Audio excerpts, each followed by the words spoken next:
Satara police अधीक्षक तुषार दोशी व upper police अधीक्षक डॉक्टर वैशाली कडूकर यांनी दिलेल्या सूचनेनुसार विशेष पथके तयार करून अवैध शस्त्र बाळगणाऱ्यांवर कारवाई सुरू आहे। पोलीस निरीक्षक स्थानिक गुन्हे शाखा सातारा अरुण देवकर यांच्या सूचनेप्रमाणे पोलीस उपनिरीक्षक परितोष दातीर यांची पथके दिनांक 9 जून 2025 रोजी कराड शहर, कराड तालुका व मसूर पोलीस ठाणे हद्दीत गुन्हे पेट्रोलिंग करत होती।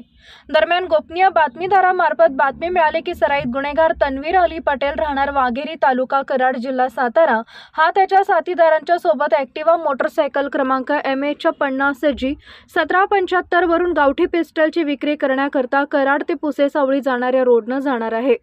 त्यानुसार सापळा लावला आणि सराईत गुन्हेगाराला शिताफीने पकडून ताब्यात घेतले। त्याच्याकडे 2 देशी बनावटीचे पिस्टल, 5 जिवंत काडतुस, 1 मोकळी मॅगझीन, 3 मोबाईल हँडसेट व मोटरसायकल असा एकूण 2,53,500 रुपये किमतीचा मुद्देमाल हस्तगत करून कराड शहर पोलीस ठाणे इथं अवैध शस्त्र बाळगणेबाबत गुन्हा नोंद करून कारवाई करण्यात आली आहे।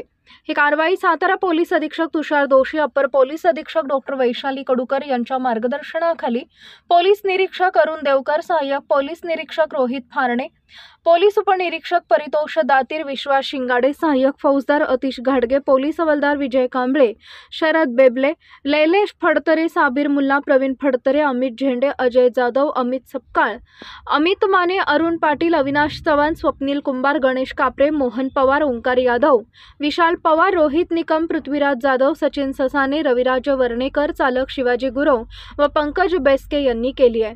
शिवशाही न्यूज प्रतिनिधी शुभम कोदे, सातारा। ताज्या घडामोडी जाणून घेण्यासाठी शिवशाही न्यूज यूट्यूब चॅनलला सबस्क्राइब करा। आपण हा व्हिडिओ फेसबुकवर पाहत असाल तर फेसबुक पेज फॉलो करा आणि शिवशाही न्यूज.com या आपल्या वेबसाईटलाही भेट द्या।